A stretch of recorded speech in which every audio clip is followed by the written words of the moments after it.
إلا بالله العلي العظيم. أعوذ بالله من الشيطان اللعين الرجيم. بسم الله الرحمن الرحيم. الحمد لله رب العالمين، والصلاة والسلام على ختم الأنبياء والمرسلين، سید النبیین جد الحسن والحسین ابو القاسم محمد.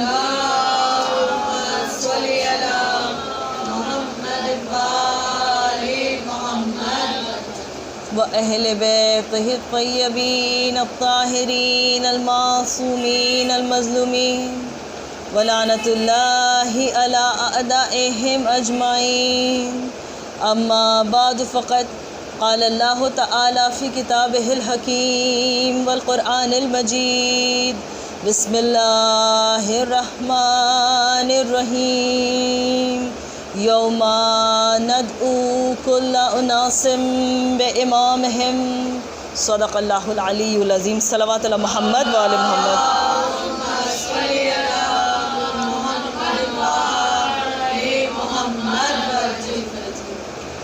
ساری تعریفیں اس خدائے بزرگ و برتر کے نام کہ جس کے قبضہ قدرت میں کائنات کا ہر نظام ہے. درود و سلام محمد و آل محمد پر.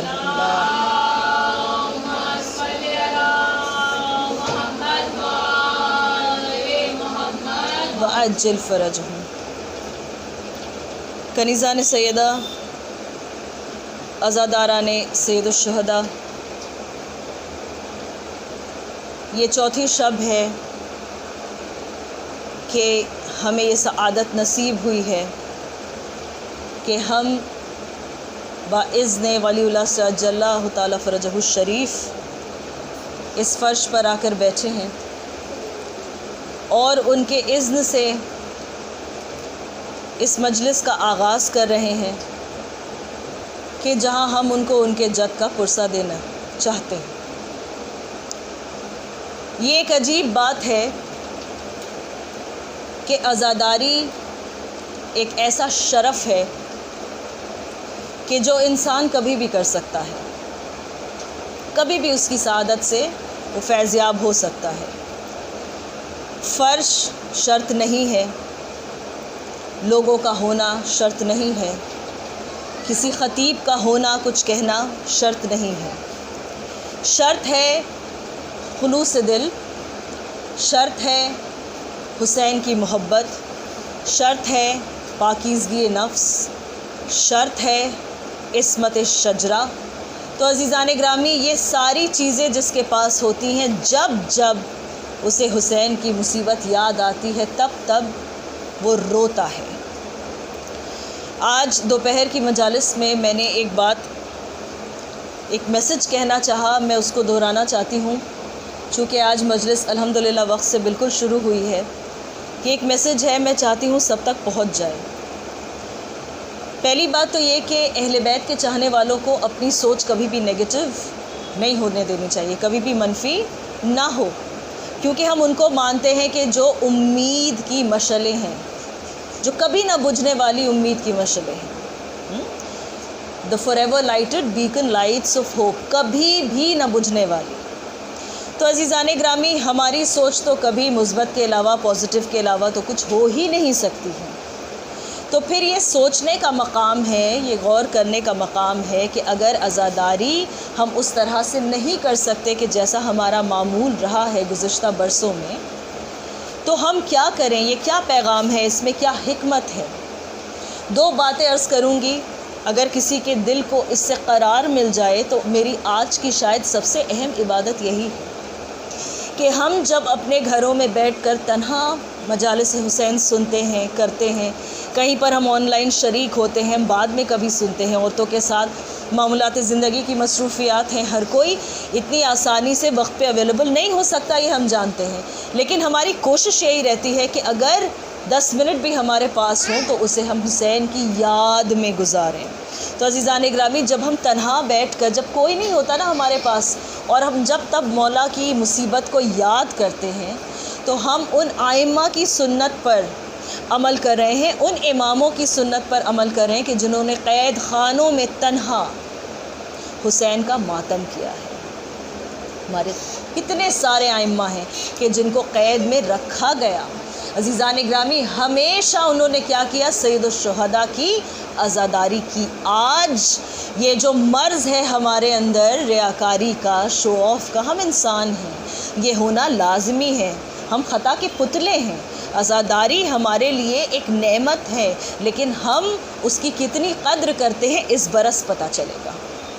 یہ ایک سیلف اسیسمنٹ کا موقع ہے، اس کو اس لحاظ سے دیکھیے کہ زمانے کے امام کی نظر آپ کے اوپر ہے، اور وہ دیکھ رہے ہیں کہ آپ کو اگر پابندیوں میں رکھ دیا جائے، اگر آپ کے ساتھ مجبوریاں ہوں، تو آپ ان سے مدد مانگتے ہیں یا نہیں، ان کی طرف رجوع کرتے ہیں یا نہیں، تڑپ کر آپ کے دل سے ان کو پکارنے کی وہ صدا نکلتی ہے یا نہیں۔ ایک بار کر کے تو دیکھیں، امداد بھی وہی کریں گے، توفیق بھی وہی عنایت فرمائیں گے۔ اور عزیزان گرامی، یہ تو خلوص والا محرم ہے، یہ تو صداقت والا محرم ہے، یہ تو سچا محرم ہے۔ اور اگر اس مرحلے سے ہم پار ہو گئے نا، ان عشرہ اول کے دنوں سے اگر ہم پار ہو گئے انشاءاللہ خلوص دل کے ساتھ، تو آپ دیکھیں گے کہ جیسے جیسے ایام عزا کے دن آگے بڑھیں گے انشاءاللہ مصیبتوں میں کمی ہوگی۔ ایک درود پڑھیں مل کر، اللہم صلی علی محمد وآل محمد وعجل فرجہم۔ کنیزان سیدات، گزشتہ 3 شبوں سے آپ کے سامنے جو بھی کچھ عرض کر پائی ہوں، اس کا خلاصہ یہی ہے کہ اللہ دعوت دے گا، قیامت کے دن دے گا، تمام انسانوں کو دے گا، امام کے ساتھ بلائے گا۔ وسیلہ اس نے امام کو قرار دے دیا ہے، نجات کا فیصلہ جو ہے وہ امامت پہ ہوگا۔ جس کے پاس یقین ہے امامت پر، ولایت پر، بس وہی نجات پائے گا، اور جس کے پاس نہیں ہے، مجبوری میں جب وہ امام کے سامنے جائے گا تو وہ ذلیل اور رسوا ہو جائے گا۔ عزیزان گرامی، گزشتہ 3 شبوں میں اس آیے مبارکہ کا جو حصہ ہے، ایکچولی یہ تو پوری آیت نہیں ہے، یہ جو حصہ ہے اس کی بار بار میں نے تلاوت کی ہے، یہ شرف حاصل کیا ہے، اور میں نے حسب حیثیت اس کو ایکسپلین کرنے کی کوشش کی ہے۔ لیکن اگر آپ سننا چاہتے ہیں کہ معصوم اس کے بارے میں کیا کہتے ہیں، تو بہار الانوار میں یہ روایت موجود ہے ہمارے 5ویں امام باقر علیہ السلام سے، اللہم صلی علی محمد وآل محمد وعجل فرجہم، کہ جہاں ہمارے آقا فرماتے ہیں، ہمارے 5ویں رہبر علیہ السلام فرماتے ہیں، جب کسی نے پوچھا کہ مولا یہ جو لفظ ہے امام، اس کے معنی کیا ہے؟ بھائی مفسر جو ہیں، تفسیر لکھنے والے، انہوں نے تو بڑے ظلم کیے ہیں۔ ظلم اس لیے کیے ہیں کہ انہیں سچائی کو چھپانا مقصد زیادہ تھا، قرآن کو سمجھانا کم، تو انہوں نے کیا یہ کہ بھائی ہر جگہ ایک کنفیوژن کریٹ کیا ہے۔ دیکھیں، ایمان کی پہچان یہ ہے کہ وہ کنونس کرتا ہے، آپ کو مطمئن کر دیتا ہے۔ کفر کی پہچان یہ ہے کہ وہ آپ کو کنفیوز کرتا ہے، وہ آپ کو وسوسوں میں ڈال دیتا ہے۔ بھائی شیطان نے یہی لفظ استعمال کیا تھا کہ تیرے نیک بندوں کے دلوں میں وسوسے پیدا کروں گا، وسوسے پیدا کروں گا۔ تو یہ وسوسہ ہے کہ بھائی امام کے معنی کیا ہے؟ کوئی کہتا ہے ماں، کوئی کہتا ہے کہ جو شہرہ ہوتی ہے، جو راستہ ہوتا ہے وہ، کوئی کہتا ہے، کوئی تفسیر میں یہ لکھتا ہے، کوئی کے معنی یا مفسر تفسیر کرنے والے، تو وہ کیا کہتے ہیں پھر کہ یہ کتاب ہے، قرآن مجید ہے۔ تو عزیزان گرامی، بہت سارے سوال ہیں جو اٹھائے گئے۔ اب اگر کوئی یہ کہے کہ یہاں پر امام کے معنی ہے ماں، تو پھر حضرت آدم، جناب حوا کہ جو ماں کے بغیر اس دنیا میں آئے، وہ تو باہر ہو گئے۔ اگر کوئی کہے شہرہ، ہم تسلیم کر لیتے ہیں، امامت ہے ہی شہرہ، صراط المستقیم ہے، تو اس سے بہتر کوئی رستہ ہے ہی نہیں، وہی تو مین رستہ ہے، شہرہ یعنی مین روڈ۔ اگر کوئی کہے کتاب، تو تھوڑا سا یہاں پر ایک پرابلم ہے، اس لیے کہ پروردگار نے امام کے لفظ الگ رکھے ہیں، نشاندہی کرنے والا۔ ہم جب تسبیح پڑھتے ہیں نا، تو ہم کیا کہتے ہیں کہ وہ جو بیچ میں ایک نشان آتا ہے، اس نشان کو کیا کہا جاتا ہے؟ امام کہا جاتا ہے۔ نشاندہی کرنے والا. اگر قرآن مجید تنہا نشاندہی کے لیے کافی ہوتا تو اللہ رسول کو نہ بھیجتا. کیا ضرورت تھی؟ خود بخود آواز آتی آسمانوں سے، ایک ایک آیت کر کے نازل ہوتی، لوگ اس کو یاد کر دیتے، سینہ بسینہ منتقل ہوتا جاتا یہ علم، یہ کتاب. لیکن عزیزان گرامی، ہم سب جانتے ہیں اگر ایک چھوٹے بچے کو آپ ایک الف بے کی کتاب، ایک سمپل الفابیٹ کی کتاب لے کر بٹھا دیں اور اسے کہے پڑھو، کیا وہ پڑھ لے گا؟ نہیں. بیچ میں ایک کوئی ایسا چاہیے کہ جو اس کی مشکل کشائی کرے، کہ جو اس کی نشاندہی کر کے بتائے کہ بیٹا یہ ایسے ہے، اس کو ایسے پڑھیے. کہ جو سمجھتا ہو کہ پوری کتاب میں کتنا علم ہے، جو جانتا ہو کہ پوری کتاب میں کتنا علم ہے، لیکن پھر بھی اس میں یہ صلاحیت ہو کہ جو کچھ نہ جانتا ہو اس کو بھی پڑھا دے.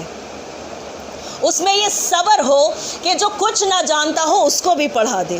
اس میں یہ محبت ہو کہ جو کچھ نہ جانتا ہو اس کو بھی پڑھا دے. عزیزان گرامی، سمجھ میں آیا کہ کتاب اگر اکیلے کافی ہوتی تو ہم تسلیم کر لیتے کہ امام کے معنی کتاب ہے، لیکن نہیں، پروردگار نے ایک نور کو بھیجا ہے، خود قرآن مجید میں ہے. اور اگر اور ایک دلیل چاہیے تو آپ دیکھیے کہ رحمت ہے. قرآن مجید کو کیا کہا ہے؟ للمسلمین، تمام مسلمین کے لیے رحمت ہے. لیکن رسالت مآب سرور کائنات محمد مصطفیٰ صلی اللہ علیہ وآلہ وسلم، اللہم صلی علی محمد وآل محمد وعجل فرجہم.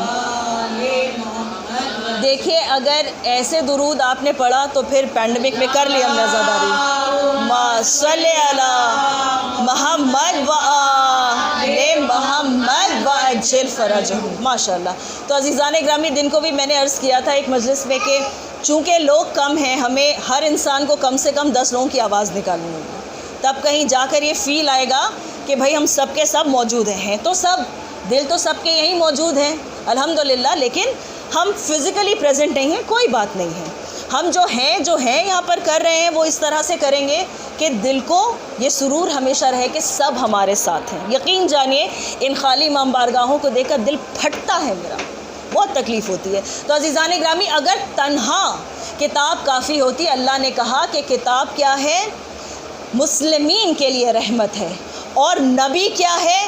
عالمین کے لیے رحمت ہے. یہ ہے نا، کون ہے وہ؟ رحمت للعالمین، ملٹیپل یونیورسز کا تصور. تو یہ سمجھ میں آ گیا کہ کتاب از اے لیسر موٹیو اور رسالت مآب جو ہیں وہ سپیریئر ہیں. یہ بات تو طے شدہ ہے. تو عزیزان گرامی، یہ بھی سمجھ میں آ گیا کہ کتاب تنہا نشاندہی نہیں کر سکتی. کوئی ہے، کوئی چاہیے کہ جس کا کردار ہو، کوئی ایسا چاہیے جو نظر کے سامنے ہو. ایک ٹیچر کی ضرورت ہے، ایک استاد چاہیے، ایک آئیڈیل چاہیے، کوئی ایسا چاہیے کہ جس کو دیکھ کر جی چاہے کہ ہم بھی اس کے جیسے بن جائیں. کوئی ایسا چاہیے جو انسپائر کرے، کوئی ایسا چاہیے جو نظر کو پستی سے بلندی کی طرف لے کے جا سکے. کوئی ایسا چاہیے کہ جو دل کو بار بار یہ یقین دلائے کہ ہم جہاں ہیں ہم اس سے آگے بڑھ سکتے ہیں، ہم اس سے بہتر کر سکتے ہیں، دنیا ختم نہیں ہو گئی. کوئی ایسا چاہیے جو دل میں امید کے دیے جلا دے. کوئی ایسا چاہیے جو بتا سکے کہ یہ صحیح ہے، یہ غلط ہے. کوئی ایسا چاہیے کہ جو سکھا سکے کہ تمہارے یہاں پر آنے کا مقصد کیا ہے.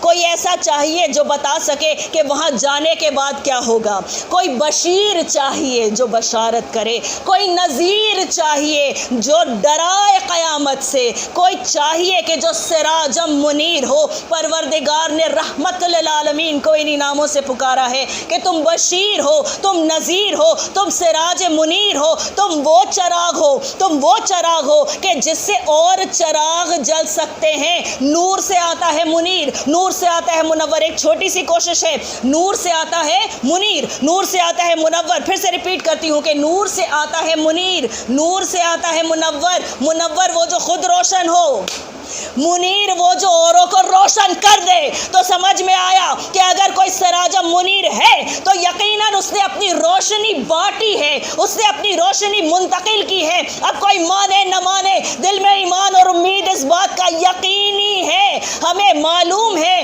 کہ ہدایت کا سلسلہ وہاں ختم نہیں ہوتا، ہر زمانے میں ایک محمد ہے انشاءاللہ۔ ایک درود پڑھیں مل کر۔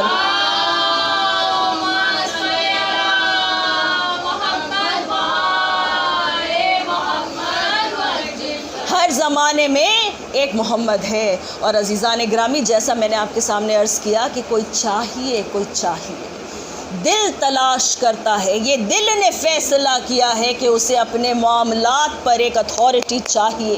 یہ دل ہے کہ جو ایک مولا کو تلاش کرتا ہے، یہ دل ہے جو ایک سرپرست کو تلاش کرتا ہے، یہ دل ہے جو ایک ولی کو تلاش کرتا ہے، یہ دل ہے جو ایک گارجین کو تلاش کرتا ہے، اور جن کے پاس یہ امید نہیں ہے انہیں یتیمی کا احساس ہے، انہیں یتیمی کا احساس ہے۔ کیوں؟ اس لیے کہ امید اگر انسان سے چھن جائے تو اس کی زندگی ختم ہو جاتی ہے، اس کی سانسیں چلیں لیکن اس کا عزم ختم ہو جاتا ہے، اس کا کرج ختم ہو جاتا ہے، اس کی ہمت ٹوٹ جاتی ہے۔ تو یہ سمجھ میں آ گیا کہ امامت انسان کو مضبوط بناتی ہے، امامت پہ یقین۔ ایک درود پڑھ دے مل کر۔ محمد و آل محمد و اجل فرجم۔ تو کنیزان سیدہ، آپ نے دیکھا کہ کس طرح سے خود بخود ہم میٹنگ سے ایگزٹ کر گئے، ہے نا؟ بات ہوتے ہوتے غائب ہو گئی، اور جو غائب ہوئی تو میرے اسکرین پہ میں دیکھ رہی ہوں کہ کتنے سارے فون کالز اور ٹیکسٹ فوراً آنا شروع ہو گئے۔ تو یہ سمجھ میں آتا ہے کہ ایک عام انسان اگر کوئی کام کی بات کر رہا ہو، کوئی بھی کام کی بات اگر کر رہا ہو، اور اچانک اگر بیچ میں سلسلہ رک جائے تو انسان پریشان ہو جاتا ہے، سننے والا پریشان ہو جاتا ہے۔ کیا اللہ یہ گوارا کرے گا کہ ہدایت کا سلسلہ اچانک رک جائے؟ کبھی نہیں کرے گا۔ تو عزیزان گرامی، چونکہ آپ کی اصلاح اس کا مقصد ہے، لہٰذا وہ یہ سلسلہ رکنے نہیں دے گا، اور لاکھ شیطنت ہوتی رہے یہ سلسلہ جاری و ساری رہے گا۔ ایک درود پڑھیں مل کر۔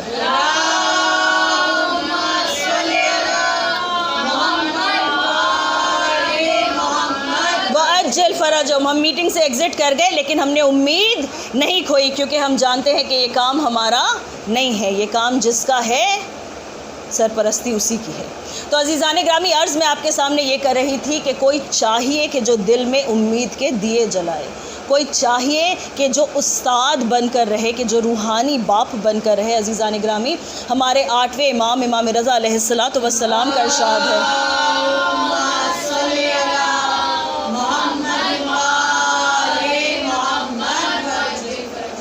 میرے مولا فرماتے ہیں، کسی نے آپ سے پوچھا کہ امام کیا ہوتا ہے؟ میں عرض کر رہی تھی نا، امام باقر علیہ السلام نے کیا ارشاد فرمایا، میں واپس اس پہ آؤں گی، لیکن پہلے سن لیں کہ پریکٹیکلی اگر آپ صرف احساس کے بنا پر جاننا چاہتی ہیں کہ امام آپ سے کتنی محبت کرتے ہیں، اللہ کا یہ ہادی کتنا مہربان ہوتا ہے سب پر، اگر آپ یہ جاننا چاہیں تو میرے مولا کا ارشاد ہے، مولا فرماتے ہیں، الامام الانیس الرفیق، امام جو ہوتا ہے وہ انیس الرفیق ہوتا ہے، اور کیا ہوتا ہے، والولد الشفیق، کہ جو چاہنے والا باپ ہو ویسا ہوتا ہے، شفقت کرنے والا باپ، انیس ایک ہمدرد، رفیق دوست، ایک چاہنے والے شفیق باپ کی طرح ہوتا ہے، وَأَخُ الشقیق، ایک ایسا بھائی جو ہر وقت مضبوط کیے ہیں تمہارے ہاتھوں کو۔ یہ امام کی ڈیفینیشن ایک امام نے دی ہے۔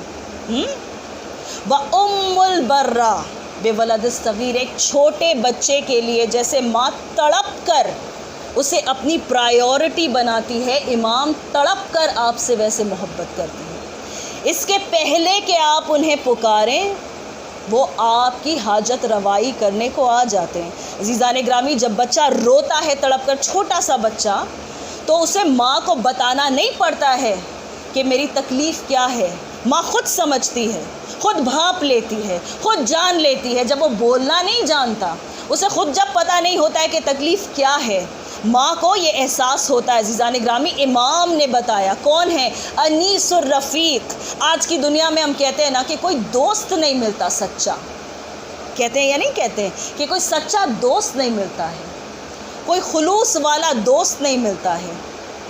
ہم کہتے ہیں نا کہ جس کے سر سے باپ کا سایہ اٹھ جائے پھر اس کا کوئی نہیں ہوتا عزیزان گرامی. مولا چاہتے ہیں اس کو ایک والد شفیق کی طرح، ایک باپ جو بے انتہا شفقت سے محبت سے پیش آتا ہے. اور کیا ہے، ہم جانتے ہیں کہ ہم سب کے سب تنہا ہیں. آج کی دنیا، آج کی زندگی ایسی ہو گئی ہے، our heads are overtaxed. کوئی ہے ہی نہیں جس کے پاس یہ فرصت ہو کہ بیٹھ کر آپ کے پاس آپ کی ہمدردی کرے. یہ کام امام کرتے ہیں عزیزان گرامی. بس ایک مرتبہ رجوع کیجئے. میں نے آپ کے سامنے عرض کیا نا کہ ماں سے زیادہ تیزی سے جو آپ کے پاس آ کر آپ کی مشکل دور کر دے وہ امام ہے. تو عزیزان ایک درود پڑھیں مل کر.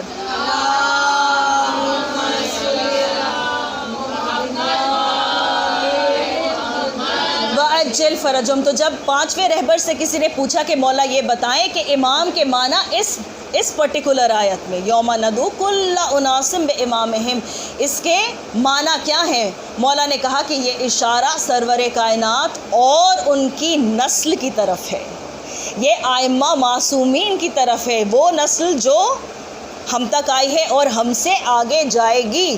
اس کے بعد جو مولا نے ارشاد فرمایا، مولا کہتے ہیں، ہمارے پانچویں رہبر کہتے ہیں کہ یہ ایسا ایک سلسلہ ہے، یہ ایسی ایک کڑی ہے کہ جو بھی ان کی تصدیق کرے گا، جو بھی ان کو اکنالج کرے گا، جو بھی ان پہ عقیدہ رکھے گا، جو بھی ان پہ یقین رکھے گا، جو بھی ان پہ ایمان رکھے گا وہ نجات پائے گا.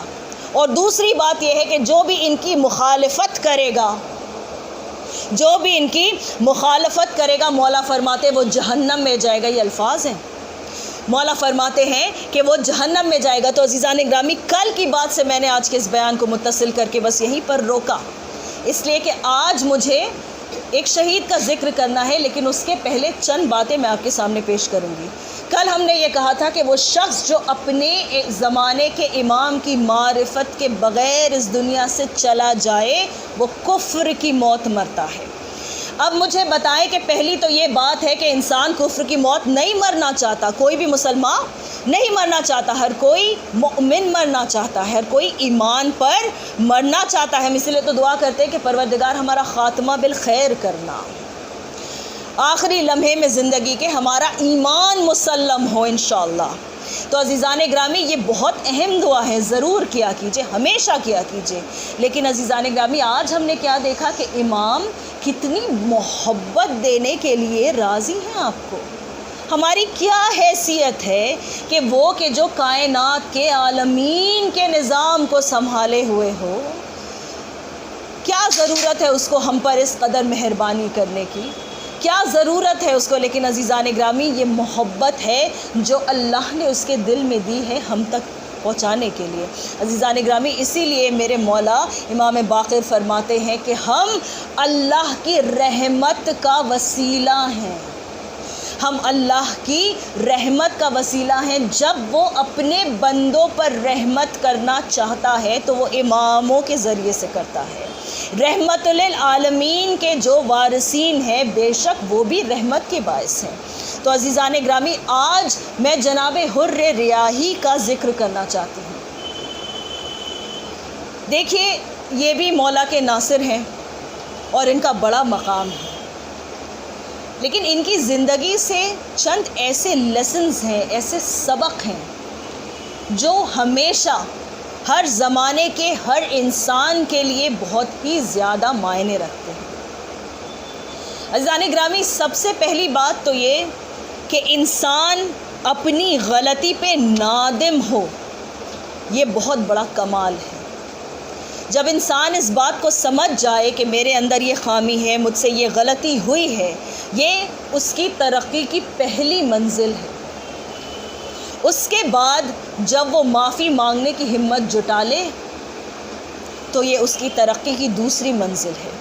اور اگر وہ معافی حاصل کر لے، یہ اس کی ترقی کی تیسری منزل ہے. جس کا دل اس نے دکھایا اس سے وہ معافی حاصل کر لے، اگر وہ اس کو منا لے، صدق دل سے اگر وہ معافی مانگے اور سامنے والا اسے معاف کر دے تو یہ اس کی ترقی کی تیسری منزل ہے. اور اس کی ترقی کی آخری منزل یہ ہے کہ دوبارہ کبھی بھی وہ اس خطا کو انجام نہ دے. وہ اس گناہ کو انجام نہ دے۔ عزیزان گرامی، ہمارے جو گناہ ہیں، جو نافرمانیاں ہیں، اس کی جو بیلنس شیٹ ہے وہ ہمیشہ ایکول رہتی ہے۔ ہم توبہ کرتے جاتے ہیں اور گناہ کرتے جاتے ہیں، ہے یا نہیں ہے؟ ہم توبہ کرتے جاتے ہیں اور گناہ کرتے جاتے ہیں۔ ہماری توبہ شاید اسی لیے قبول نہیں ہوتی کیونکہ اس میں خلوص نہیں رہتا ہے، اور اگر خلوص ہوتا بھی ہے تو وہ بس ایک پل کا ہوتا ہے، پھر ہم اس معیار سے فوراً نیچے آ جاتے ہیں۔ عزیزان گرامی، جناب حر ہمیں اس بات کا پیغام دیتے ہیں کہ اپنی غلطیوں کو مانو، معافی حاصل کرو اور صدق دل سے توبہ کرو۔ اور جو سب سے اہم پیغام، آج میں نے امید کا ذکر کیا نا، جو سب سے اہم پیغام جو ہر عزادار کے لیے بہت ضروری ہے کہ جب در حسین تک آ جاؤ تو یہ نہ سوچو کہ معافی ملے گی یا نہیں ملے گی، یہ نہ سوچو کہ توبہ قبول ہوگی یا نہیں ہوگی۔ وہ بہت کریم مولا ہے تمہارا، بہت ہی زیادہ شفقت اور محبت کرنے والی شخصیت کا نام ہے حسین۔ عزیزان گرامی، میرا مولا وہ ہے کہ جناب حر کو اور ان کے پورے پیاسے لشکر کو میرے مولا نے پانی کا ذخیرہ لٹا کر ان کی پیاس بجھائی ہے۔ ہم سب جانتے ہیں، اگر کبھی کربلا کی چارج شیٹ بنائے نا ہم مجرموں میں، تو شاید اول 3-4 لوگوں میں جناب حر کا نام آئے کہ انہوں نے کیا کیا تھا، مولا کا راستہ روکا تھا یا نہیں، ان کے پانی کے ذخیرے کو ختم کروایا تھا، مولا کے ساتھ ساتھ کربلا تک آئے تھے، اور 9 دن یزید کے لشکر میں ایک بہت ہی زیادہ مستحکم حصے کی سپہ سالاری کی ہے۔ عزیزان گرامی، کیا معافی مل سکتی ہے؟ مل سکتی ہے۔ کیا زندگی کے آخری لمحے میں بھی معافی مل سکتی ہے؟ مل سکتی ہے۔ حسین یہ امید دل میں جگاتے ہیں، حسین ہم گناہگاروں کو یہ پیغام دیتے ہیں کہ میرے پاس آؤ تو صحیح، صدق دل سے معافی مانگو تو صحیح، دیکھو میں کرتا ہوں یا نہیں معاف۔ عزیزان گرامی، جناب حر وہ شخصیت ہیں کہ جن کے لشکر کی آمد کے پہلے میرے مولا نے سقائے حرم سے یہ کہا کہ پانی کا ذخیرہ کرو عباس۔ کہا مولا پانی کافی ہے، کہا جتنا پانی ہم لے کر عموماً چل رہے ہیں سفر میں، اس سے 4 گنا زیادہ پانی ہونا چاہیے، اس سے 4 گنا زیادہ پانی ہونا چاہیے۔ عباس ہیں، معرفت ہے امام کی نا، کچھ نہیں پوچھا کہ مولا کیوں کہتے ہیں۔ محنت کی کس نے؟ قمر بنی ہاشم نے۔ محنت کی کس نے؟ کہ جس نے چلو میں فرات کا پانی اٹھا کر پھینک دیا۔ محنت کی کس کے بازوؤں نے کہ جو بازو نصرت امام میں کٹ جائیں گے۔ محنت عباس کی تھی اور حر کے لشکر نے پانی پیا، یہاں تک پانی پیا کہ ایک ایک جانور نے، میرے مولا نے یہ کہا تھا کہ جب تک جانور اپنا منہ خود نہ ہٹا لیں پانی ان کے سامنے سے نہ ہٹانا۔ یہ ہے کریم، یہ ہے کریم میرا مولا، یہ ہے حسین کا مجاز، دیتا ہے تو پھر ایسے دیتا ہے۔ عزیزان گرامی، لیکن چند باتیں ایسی تھی حر کے اندر کہ جو اس کے ایمان کی نشانی تھی۔ جب اس نے لجام فرس پر ہاتھ ڈالا تو میرے مولا نے کیا کہا کہ حر تیری ماں تیرے ماتم میں بیٹھے۔ یہ جملہ عرب میں اس کے معنی یہ تھے کہ تجھے میں قتل کر دوں گا، میں تیری ماں کو تیرے غم میں رلا دوں گا۔ یہ بہت بڑی چیز تھی، یہ بہت بڑا جملہ تھا، یہ غیرت کو للکارنے والا جملہ تھا۔ دیکھیں امام نشاندہی کیسے کرتا ہے، امام اصلاح کیسے کرتا ہے۔ کیا کہا کہ تیری ماں تیرے ماتم میں بیٹھے۔ حر نے اپنے لبوں کو جنبش دی، پھر خاموش ہو گئے، لجام فرس سے ہاتھ ہٹا لیا۔ کہا ہے فرزند رسول، اگر اور کسی نے یہ کہا ہوتا تو میری تلوار ہوتی اور اس کی گردن ہوتی، لیکن میں کیا کروں کہ آپ کی ماں کی عظمت اتنی ہے کہ بغیر وضو کے ان کا نام لیا نہیں جا سکتا۔ بس یہ دلیل تھی ایمان کی۔ حر راضی تھے امام کے پیچھے نماز پڑھنے کے لیے، حر احترام سیدہ کر رہے تھے، بس اسی ایمان کو جگانا تھا، اسی کو جھنجھوڑنا تھا۔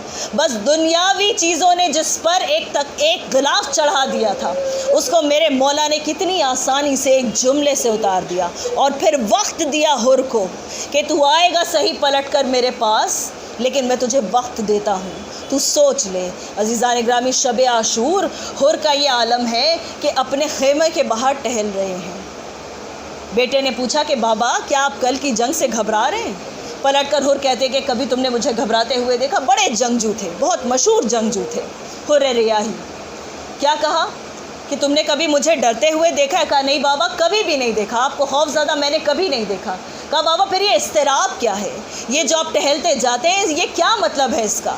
بیٹے سے عجب جملہ کہا حر نے، کہا میں جنت اور جہنم کے درمیان ٹہل رہا ہوں، میں جنت اور جہنم کے درمیان انتخاب کرنے کی منزل پر ہوں۔ عزیزان گرامی، زندگی میں ہر موقع پر یہ منزل ہمارے سامنے بھی آتی ہے کہ جب ہم صحیح اور غلط کے بیچ کا فیصلہ کرنے کی منزل پر ہوتے ہیں۔ اور جب صبح نمودار ہوئی تو حر چلے، کس طرح چلے کہ کہا میری آنکھوں پر پٹی باندھو، میں بہت نادم ہوں، میں امام کا سامنا نہیں کر سکتا، میرے ہاتھوں کو پسے پشت باندھ دو، اس لیے کہ انہی ہاتھوں نے حسین کے فرض کی لجام پر ہاتھ ڈالا تھا۔ ساتھ میں بھائی بھی ہو لیا، بیٹا بھی، غلام بھی، چلا یہ قافلہ۔ ایک مرتبہ بیٹے نے کہا اللہ اکبر، کہا کیا بات ہے میرے لال؟ کہا کہ جناب علی اکبر فرزند حسین ہمارے سامنے آ رہے ہیں استقبال کرنے کے لیے۔ ارے تیزی اور بڑھ گئی حر کے قدموں کی۔ پھر دوسری مرتبہ کیا سنا؟ اللہ اکبر، کہا کون آ رہا ہے؟ کہا خود قمر بنی ہاشم آ رہے ہیں ہمارا استقبال کرنے کے لیے۔ اب جو بیٹے نے کہنا شروع کیا اللہ اکبر اللہ اکبر، یہ تکبیریں کیوں؟ اس لیے کہ حسین گھوڑے سے نیچے اتر گئے۔ جیسے ہی حسین گھوڑے سے نیچے اترے، سارے اصحاب گھوڑے سے نیچے اترے۔ کہو کسی کا دل اتنا بڑا ہے اس کائنات میں جو اپنے مجرم کو اس طرح سے ارے خیر مقدم کہے 3 دن کی پیاس میں، جس کے بچے رات بھر التش کہتے رہے، اس کے پاس یہ وسعت ہو دل میں کہ جب کوئی گناہ گار توبہ کر کے آئے تو اسے سینے سے لگا کر یہ کہے کہ میرے بھائی حر افسوس افسوس افسوس کہ تو اس وقت میرے پاس آیا، تو اس وقت میرا مہمان بنا کہ جب ہم تیری ایک کوزاب سے ضیافت نہیں کر سکتے، ہم تیری خاطرداری ایک کوزاب سے نہیں کر سکتے۔ بس میں نے اپنے بیان کو تمام کیا، عزیزان گرامی، آپ جانتی ہیں حکمتیں کتنی ہیں۔ اگر میرا مولا چاہتا کہتا حر ذرا دیر اور رک جاؤ، ابھی تو ایمان جاگا ہے، ابھی تو جنت کی معرفت ہوئی ہے، ابھی تو تم نے امام کو پہچانا ہے، رک جاؤ میرے پاس۔ جیسے ہی اجازت مانگی حر نے نا فوراً کہا کہ چلے جاؤ۔ کیوں کہا مولا نے؟ مولا نے اس لیے اجازت دے دی کہ اگر ہم پیاس بجھا نہیں سکتے تو پھر روکیں گے بھی نہیں۔ کہا جاؤ حر، ابھی حر چلنے ہی والے تھے کہ بیٹے نے آگے آ کر کہا کہ بابا یہ کیسے ممکن ہے کہ آپ میدان کارزار میں جائیں اور میں رہوں؟ یہ میری غیرت گوارا نہیں کرتی۔ ایک مرتبہ حر کا بیٹا اجازت لے کر گیا، ارے جنگجو تھا، پھر ایمان کی طاقت تھی، لڑتا رہا